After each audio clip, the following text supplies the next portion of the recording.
In Moses Lake, there's a group of people that want a park to go to the dogs.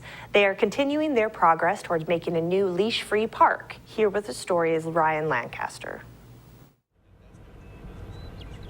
This parcel of undeveloped Moses Lake property will not be the future site of an off-leash park for pets. But members of the Friends of the Moses Lake Dog Park are confident they'll find a home soon. Everything is moving forward. We are very optimistic, and we still plan on having things up and running by July 2014. The Moses Lake Parks Commission had recommended setting aside this city-owned parcel on Central Drive for a dog park. But at last night's city council meeting, proponents of the project learned the city already has plans for the land as a future fire and police department substation. It took us by surprise. We understand emergency services are a priority for any community.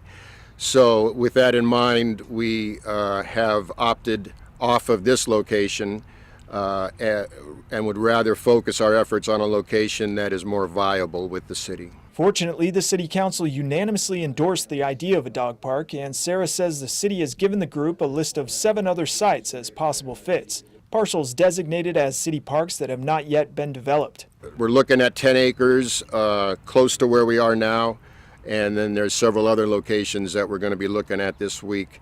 The group, now known as the Friends of the Moses Lake Dog Park, started forming last August around the idea of building a park for the socialization of pets and their people.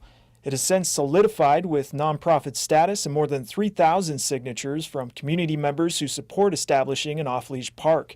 Lois Kincaid has lived in Moses Lake for about 20 years and has been part of the Friends of the Moses Lake Dog Park since its inception. She says she sees the potential park as a good thing for both pets and their owners. There are a lot of people in this town that have, it's one person and one dog, and they work all day and come home to the one dog. And so this is an opportunity for them to be out and about with their dog in a safe environment with other dog owners, sharing training tips and health tips and all sorts of things. Greg Becken and his wife joined the Friends of the Moses Lake Dog Park at the beginning of the year, and he's now acting as the group's chief executive officer. Having a dog park in town is great for everybody in town. It gives them a chance to go out and mingle with their friends, their pets. It's a safe environment for canines. It's also a great asset for the community, having additional parks, developing undeveloped areas and real estate. It's always a win.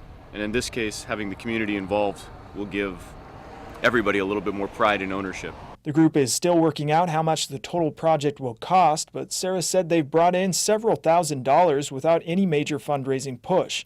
They're waiting until they nail down a location before approaching potential donors. We're going to need a lot of help on this, and we would really appreciate people getting a hold of us and asking how they can help.